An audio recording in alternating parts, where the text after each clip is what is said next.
Hello, curious minds! Welcome to this intellectual journey into the heart of our modern identity.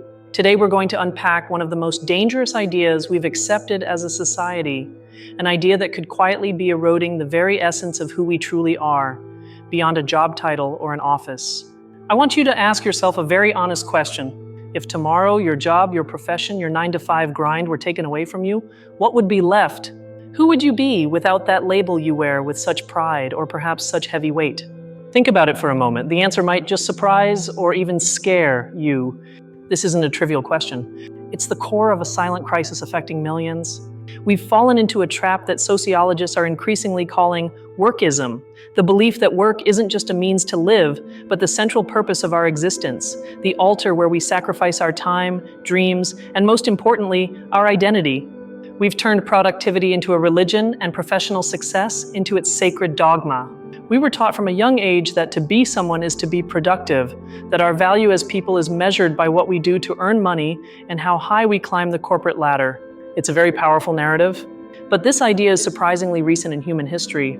For millennia, our identity wasn't anchored in our craft, but in our community, our family, our faith, or our traditions. Work was an activity, a part of life, but not life itself. Something changed drastically. The Industrial Revolution was the great catalyst. It pulled us out of communities and shoved us into factories. We began to see ourselves not as artisans or farmers, but as cogs in a much larger machine. Our individuality began to fade, replaced by our function within the productive system. The philosopher Karl Marx described this phenomenon as alienation. It's that feeling of being disconnected from your own labor, of feeling like it doesn't belong to you, that you're just expendable labor. The product of your effort becomes foreign to you, and over time you become alienated from yourself. Today, this alienation has mutated. We're no longer just disconnected from the product. We've merged our identity with the machine itself. We believe we are the cog. We proudly say, I am a lawyer, or I am an engineer, not I work as a lawyer, or I do engineering. The difference is subtle but profound. Psychologically, this makes sense. Work gives us a clear structure. It tells us what to do each day, gives us goals, provides a path. When we feel lost in life, a professional career feels like a clear roadmap. It gives us a false but comforting sense of control and purpose. Moreover, work is a constant source of external validation. A promotion, a bonus, a good job from your boss. These are little hits of dopamine, the neurotransmitter of pleasure and reward. Our brain becomes addicted to these validations, needing more and more to feel valuable. The problem is, we're building the entire structure of our self-worth on a single pillar, and that pillar, work, is incredibly fragile. It's vulnerable to layoffs, economic crises, automation, illness, or simply the inevitable march of time leading to retirement. When that pillar crumbles, the whole edifice comes down. The question, who am I now, becomes a chasm. This is the void we're talking about. It's the existential crisis thousands face when laid off or retired. Suddenly the map they were following has disappeared, and they find themselves lost in a dark wilderness. The sociologist Emile Durkheim called this state anomie. It translates to a lack of norms, a sense of not belonging and disorientation when the social structures that guided us vanish. Without work, the rules of the game of life we once knew no longer apply, and we're left without a script. This crisis doesn't just affect those who lose their jobs. It also consumes the successful. Hustle culture, that idea of working tirelessly, sells exhaustion as a badge of honor. It pushes us to sacrifice relationships, health, and passions for a professional goal that always seems just out of reach. The result is burnout, a state of physical, mental, and emotional exhaustion. But it's more than just tiredness. It's the feeling that work has consumed your soul, emptied you from within, leaving only a hollow shell that keeps going on autopilot. Researchers at Stanford University have shown how this absolute identification with work directly correlates with higher levels of anxiety and depression. When your self-esteem depends entirely on your performance, any error or criticism isn't a failure at work. It's a flaw in your very being. We've created a system where it's never enough. There's always a new goal, a new promotion, a new number to hit. It's a race without a finish line, an endless search for validation that leaves us perpetually dissatisfied. Success becomes a horizon, not a destination. So what's the way out of this trap? It's not about demonizing work. Work can be a source of creativity, collaboration, and personal growth. The problem isn't work itself, but the exclusive role we've given it in building our identity. The solution is what we might call identity diversification. Imagine your identity isn't a single pillar, but a sturdy table with many legs. Each leg represents a different facet of your life. If one breaks or weakens, the table still stands, stable and strong. One of those legs is, yes, your profession, it's important, but the others are equally crucial. They are your passions and hobbies. What do you love to do without anyone paying you for it? Painting, writing, hiking in the mountains, playing an instrument? That's also you. Another fundamental leg is your relationships. Your role as a friend, partner, child, or parent. Deep human connections define us and give us a sense of belonging that no job can offer. It's often in the mirror of others that we truly find ourselves. There's also the leg of community, being part of something bigger than yourself. Volunteering, a sports club, a reading group. Community involvement reminds us that our value also lies in what we contribute to the collective, not just what we individually produce. And let's not forget the leg of knowledge and curiosity, learning for the sheer joy of learning, reading about history, watching science documentaries, studying a new language. Your mind, your ideas, and your perspective of the world are an immense part of who you are, completely independent of your work. Building these legs requires conscious effort. It means setting clear boundaries around work. It means turning off your work phone. It means scheduling time for your hobbies with the same seriousness you schedule a business meeting. It's an act of rebellion against the culture of productivity. It means redefining success. Perhaps success isn't a promotion, but learning to play that song on the guitar you always wanted to. Perhaps it's not sealing a big deal, but maintaining a friendship through the years. Perhaps success is simply having the peace of mind to know who you are when everything else disappears. A meta-analysis of decades of happiness studies has consistently revealed that once basic needs are met, increased income and professional status have a marginal impact on overall well-being. What truly matters are the quality of relationships and a strong sense of purpose beyond work. The next time someone asks you, what do? You can give your professional answer, of course. But then ask yourself, what else am I? I am an explorer of ideas. I am a storyteller. I am someone who cares for their people. I am the sum of all my passions, not just my paycheck. True self-knowledge isn't found in a performance review. It's found in silence and introspection in moments when we are not being productive. It's found in the difficult questions we ask ourselves when the outside world's noise finally fades. Detaching your identity from your work is the most radical act of self-defense in the modern world. It's reclaiming your humanity in an economy that constantly tries to reduce you to a resource, a number, a function. It's declaring that your value is inherent, not earned through effort. So I invite you to start today. Dedicate 30 minutes to something that has nothing to do with your career. Call an old friend, write a poem, draw something, don't worry if it's bad. Take the first step to build the other legs of your table to fill that potential void before it even appears. Remember that society pushes us towards a one-dimensional identity because it's easier to categorize and control. A consumer and a worker are predictable roles. A complex, multifaceted person with a rich inner life is, by nature, freer and more unpredictable. This dependence on work identity also makes us more fearful. Fear of losing our job, fear of not being promoted, fear of saying no. When your entire being is at stake, it's natural for anxiety to skyrocket. Freeing your identity is also freeing your mind from constant fear. The philosopher Byung-Chul Han speaks of the burnout society, where we no longer have an external boss exploiting us, but we have become our own exploiters. We demand of ourselves to be permanently productive, to optimize, to perform more. We have become our own executioners. Breaking this cycle begins with self-compassion, with allowing yourself not to be perfect, with accepting that rest is not laziness, but a biological and spiritual necessity. The right to simply be without needing to produce is a fundamental human right we've completely forgotten in our obsession with efficiency. By diversifying your identity, you also become more resilient. Psychological resilience is the ability to adapt to adversity. If your life has multiple sources of meaning and joy, a setback in one area, like your professional life, will be painful, but it won't be a death blow to your spirit. Think of it this way. Your life is a grand book. Your career is just one chapter. It might be a long and important chapter, but it's not the whole story. There are chapters on love, adventure, loss, learning, and discovery. Don't let a single chapter define the entire book. This idea isn't a call for professional mediocrity. On the contrary, often the most creative and innovative people in their fields are those who have rich lives outside the office. Their hobbies and passions fuel their creativity, giving them perspectives that their work-focused colleagues cannot see. What neuroscience tells us is that the brain needs downtime to consolidate memories and generate new ideas. The famous aha moment rarely happens while you're intensely focused on a problem, but rather when you relax, take a shower, or go for a walk. Non-productivity is ironically productive. The true danger of an absolute work identity is that it robs you of the capacity for play. Play is essential for human beings. It's exploring without an objective, doing something for the sheer pleasure of it. The culture of productivity has turned even our hobbies into side hustles that must be monetized or optimized. Reclaiming play is a revolutionary act. It's refusing to let every minute of your life be measured in terms of utility or ROI.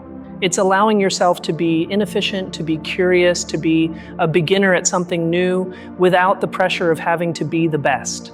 It is, in essence, to be free. The void left by work is not a void that should be filled with more work or more productivity. It's a space that should be filled with you, with your essence, your quirks, your useless talents, your affections, and your deepest dreams. It's a call to truly know yourself. So, the next time you feel the pressure to work overtime or to sacrifice plans with friends for a project, pause for a second. Ask yourself, what am I feeding with this decision? My career or my identity? The single pillar or the complete table? The choice is yours. Don't wait for a crisis to discover who you are. Don't wait for a layoff or retirement to start building a rich and meaningful life beyond your profession. The best time to start diversifying your identity was yesterday. The second best time is right now. This transformation isn't easy. It requires courage. The courage to go against societal expectations, sometimes even your family and friends. The courage to value your own well-being above external validation. But it's the path to a more authentic and robust life. At the end of the day, on your deathbed, it's unlikely you'll wish you had spent more hours in the office. Most likely you'll remember moments of connection, laughter, wonder, and love. Those are the true metrics of a life well lived, not key performance indicators. This is the big secret the culture of productivity doesn't want you to know. Your value is not in what you produce. Your value is inherent. Simply by existing, you are enough. Anything else you do, your work, your art, your acts of kindness, are expressions of that value, not its source. The challenge, therefore, is to unlearn. Unlearn the idea that being busy means being important. Unlearn the guilt we feel when we rest. Unlearn presenting ourselves through our job title. It's a process of deconstruction to rebuild something more real. Consider your interests outside of work not as distractions, but as essential parts of your personal ecosystem. They're like the different organisms in a forest. If one tree species dies, the forest survives because there's diversity. Your identity needs that same biodiversity to thrive. The next time you're in a conversation and feel tempted to talk only about work, try to change the subject. Ask the other person what book they're reading, what they're passionate about, what's the last thing that truly made them laugh. Help create spaces where we can exist as complete human beings. It's not about abandoning ambition. Ambition is a powerful force, but we can be ambitious in more than one area. We can have the ambition to be a great professional and also the ambition to be a great friend or to learn to perfectly cook a complex dish. Let's remember that the word school comes from the Greek skola, which originally meant leisure or free time. The place for learning and self-development was time free from obligations. We have completely inverted this idea, believing that development only occurs under pressure and work. The cult of productivity also isolates us. It makes us see colleagues as competitors and friends as networking opportunities. Rebuilding our identity on broader foundations is fundamentally an act of reconnection with ourselves, with others, and with the world. Anthropologist David Graeber spoke of bullshit jobs, jobs that contribute nothing useful to society and that the employees themselves consider pointless. Millions of people dedicate their lives to these roles, and the only way to endure it is to cling to the identity the job gives them, however empty it may be. Freeing yourself from an absolute work identity gives you the clarity to see if your work truly makes sense for you. And if it doesn't, it gives you the inner strength to seek change. Knowing that a professional setback won't mean a complete failure of your identity. Our culture celebrates the beginning of a career but stigmatizes its end. Retirement is seen as the end of one's useful life. This is a tragedy. It should be seen as a transition, an opportunity to fully dedicate oneself to all those other facets of identity we've cultivated. Cultivating a diverse identity is like having an emotional investment portfolio. You don't put all your money in one single stock, do you? It's too risky. So why do we put all our self-esteem and sense of being into one stock called work? Even the way we talk about free time is revealing. We call it downtime, as if we were machines that need to be shut down for maintenance. We should call it reconnection time, the exploration time, or simply lifetime. This shift in perspective is not just for your benefit. It's a gift to the people around you. You give them permission to be themselves beyond their jobs. You show them that it's possible to live a fuller, more balanced life. You inspire cultural change on a small scale. Fear of judgment is a big obstacle. People will think I'm lazy. I'll lose my status. But status based on exhaustion is a gilded cage. True status is inner freedom, the ability to choose how you define your own life, minute by minute. The current system benefits from our identity being tied to work. It makes us more docile employees, more willing to accept precarious conditions for fear of losing not only our livelihood, but our sense of being. It's a very subtle and effective form of social control. Ask yourself, what stories do you tell yourself about who you are? Is the main story about your career? Try to start telling yourself other stories. The story of how you learned to overcome a fear. The story of an incredible friendship. The story of the time you got lost in a city and discovered something wonderful. Identity is not something you find as if it were a lost object. It's something you build, cultivate, and care for over time. It's a garden, not a statue. It needs constant attention, a variety of plants, and the removal of weeds like excessive self-criticism. The paradox is that by releasing the need for work to define you, you often become a better professional. You work from a place of choice and passion, not fear and a need for validation. Your creativity is unleashed because you're not afraid that a mistake will destroy your self-esteem. Time is our most precious and non-renewable resource. Every hour we invest in a one-dimensional identity is an hour we don't invest in building a more resilient and rich one. The accounting of our lives should not be measured in money, but in moments of meaning. The next time you write your social media bio, try not to start with your job title. Start with a passion. Amateur astronomer, cat lover, aspiring baker. See how it feels? It might be uncomfortable at first, but also liberating.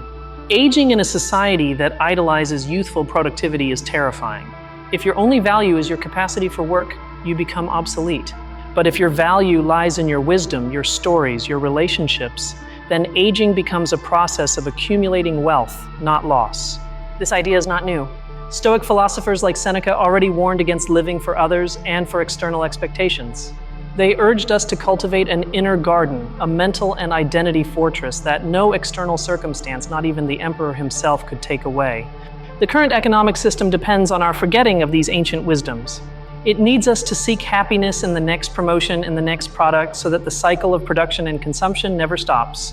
Our dissatisfaction is the system's fuel. Your life is yours. It sounds simple, but it's a radical truth. It doesn't belong to your company, your boss, or even society's expectations. You have the right and the responsibility to define it on your own terms, to reclaim your narrative. So instead of a corporate ladder, think of your life as an identity tree. The trunk is your core self, your values.